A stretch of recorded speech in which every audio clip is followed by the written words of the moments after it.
Misha Habib. She's originally from New York. She's currently living in Islamabad, Pakistan, where she's working on a novel, and I think she's reading from that novel right now. Misha. Okay, so for those of you who don't know, I'm working on a story about a girl, Ghazal, who is achieved phenomenal professional success in New York, and due to which she's feeling very empty inside. So she goes back to her grandparents' house in Karachi to kind of get some perspective on life. And in the middle of the turbulence of Pakistan, and under the supervision of her grandparents, she embarks on a journey of Sufism. So this is a dialogue between Ghazal and her grandfather, Dadaji. After checking the study and lounge, I find Dadaji in the garden, enjoying his evening walk. Arms behind him, he has his right hand encircling his left wrist. His face is washed with contentment as he enjoys the cold night's fluorescence that illuminates his path. I join him in stride, and he greets me affectionately. After a few minutes of silence, I start.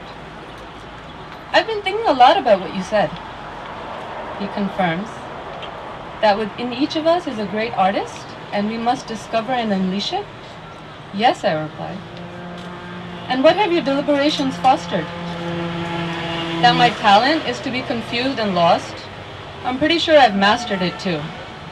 I'm such a loser. Dadaji listens, pondering for a few minutes over what I've said. Then suddenly, his eyes seal shut as he throws his head back and lets out a huge laugh. My grandchildren are so melodramatic and impatient. You are a guru at being lost, are you? My dear, if you were to master any art at your age, how do you suppose you would spend the rest of your life on earth? Dadaji, I'm serious. Everything I try gets totally messed up. And then later I wonder, what was I thinking in the first place? Because it was such a stupid idea. Understanding my distress, he says, you are not lost, my love. In fact, you have awoken from an extended sleep. He smiles at me affectionately. My sleeping beauty, now you are awake. You are examining all that life has to offer and wondering where to commence the search. He pauses for a few seconds and bends down to smell a jasmine flower. He then continues to walk and talk in stride. And the path is not a simple straight one. It is filled with illusions of obstacles that are actually redirecting you towards the right path. Redirection is cumbersome, frustrating, sometimes demotivating. Along the way, you will have to encounter trials that will make you question all you have worked for. Other times you will understand your next destination and be frightened by all that needs to be done in order to arrive there. Do not be afraid, my dear. Be euphoric. You have been lucky enough to see what few others can. The search only attracts the lucky ones. Feeling lost is a good thing.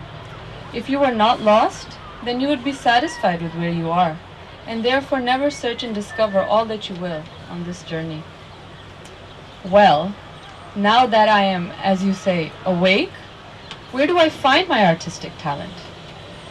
He takes out his hand from behind his back and cups my chin.